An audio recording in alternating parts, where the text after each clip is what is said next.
Fast break na ulam, galing lahat ito sa gilid lang ng bahay. So itong itlog, galing ko doon sa mga itlog ng manok natin. So kumuha tayong 2 piraso mga idol. Ako, napakatindi mga idol, nakakatuwa. Kasi yun nga, halos lahat ng gagamitin natin ngayong araw na to sa pagluluto ay galing lang sa gilid ng bahay. So mga gulay mga idol, mapakita ko mamaya. Hindi nyo alam kung ano pero at least may idea kayo na yung gagamitin natin ngayong araw ay mostly galing talaga sa gilid. And so itong itlog mga idol, nakuha ko to. Siyempre may mga manok tayo dyan, no? Tutuin lang natin sandali. Mabilisan lang to idol, siguro 5 minutes larga na to, pagkain na to. So itlog, set aside. Bagang, andyan na. Okay, balik tayo mga idol. So magkita ulit. Dapat gulay-gulay lang. Fast break lang to mga idol. So sinasabi ko nga kanina mga idol, mostly ang ingredients natin dito galing sa gilid ng bahay. So sibuyas muna. Yung sibuyas syempre hindi. Binili na natin yan. No? Bawang sibuyas. Mabilisan lang to idol. Nakakatawa. Tapos siya lang natin konti. Ano lang talaga? Yung stir fry na mabilisan. Ano?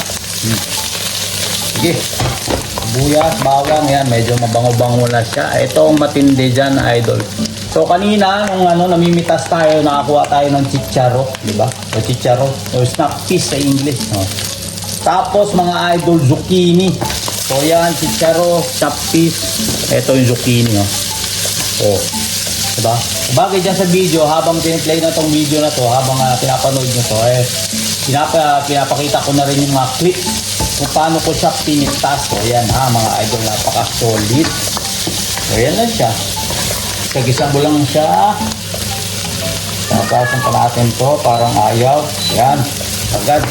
Bebe. So yan mga idol, napakasariwa, nakakatuwa. Yan, meron pa pala natira. That's it. So kanina nga mga idol, namitas tayo, chicharo, zucchini, no? Tapos itlog kinuha natin. O, di ba?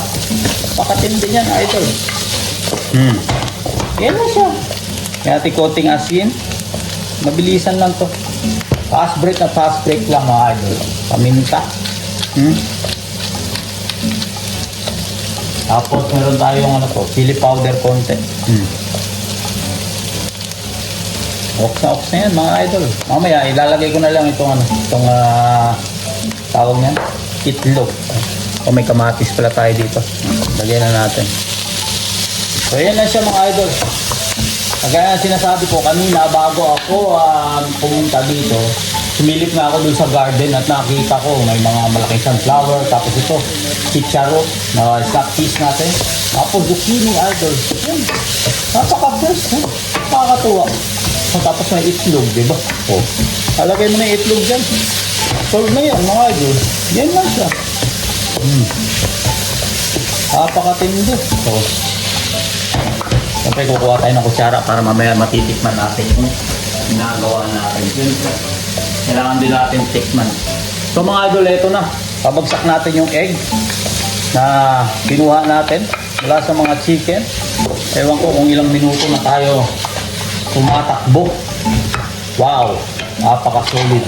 Idol, ang ganda ng kulay. Meron pa, bukod pa dyan, meron pa. Ito, mga chives idol. O, di ba? Tapos yan, okay na yan. Bagsak mo lang yung chives ng ganyan. Diyan! Lagyan natin konting soy sauce. That's it! Wow! Di ba? Yan na siya idol. So napaka-solid, napaka-fresh.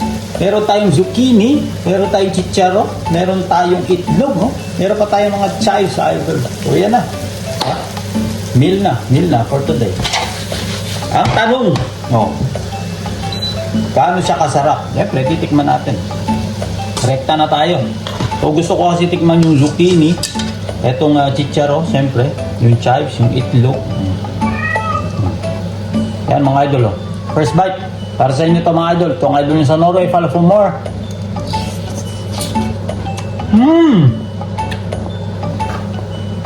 Solid!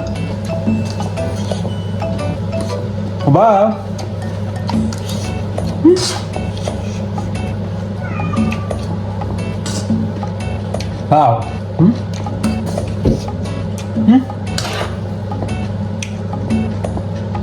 Fresh na fresh.